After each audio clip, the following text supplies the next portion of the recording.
Musings of Jessica Marie. One of my least favorite parts of adulting is having to constantly switch up insurance providers to optimize my budget. Insurance, similar to taxes, seemingly has nothing to do with your personal actions and is often determined by factors that are completely out of your control.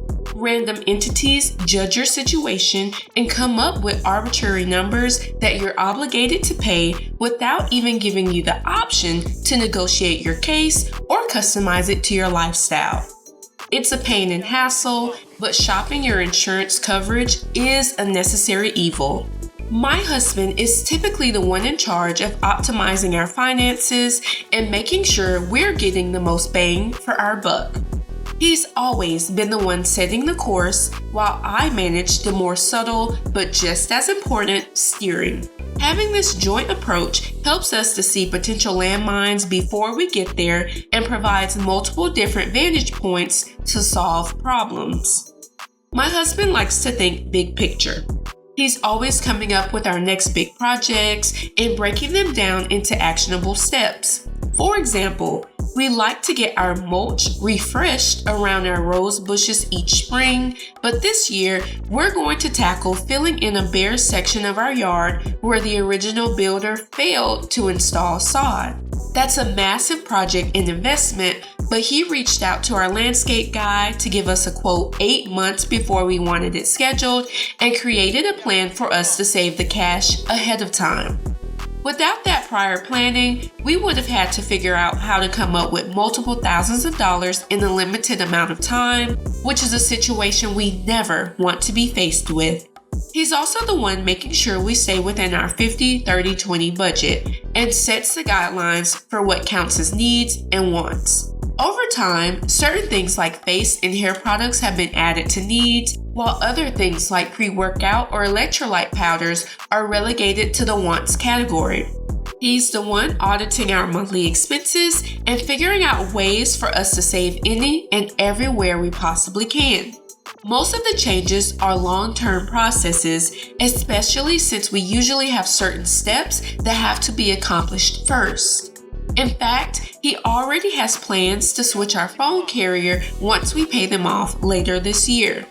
He keeps our collective goals in the forefront so we never forget what we're working towards. My role is less about setting our focus and more about completing the recurring tasks to ensure things get accomplished. On paydays, I log into every account to make note of due dates, accounts, and submit payments. I also created a spreadsheet to track recurring payments that don't change, like our mortgage, our credit card payments, any particular mandatory savings goals we've set for a project, and our bank account balances to get a quick overview of our financial health. It's also my ledger and serves as a checks and balance system to ensure my math is correct. I'm definitely much more in the weeds than my husband, who typically has a hands-off approach. He never micromanages or questions me, and I appreciate that he fully trusts me to manage the money. We do have our own personal fund money accounts that we can do anything we like with, but other than those two accounts, we never spend any money without consulting each other first. We always volley off each other to make decisions and figure out the route we want to take. For example, we recently received a notice about a projected shortage in our escrow account and that our mortgage will be increasing in April. The statement gave us an option to pay the shortage amount, but after talking it through, we decided to just make up the shortage over the course of a year rather than to commit to paying a relatively large sum and have our mortgage go up regardless. We handled switching our auto and home insurance in the same way.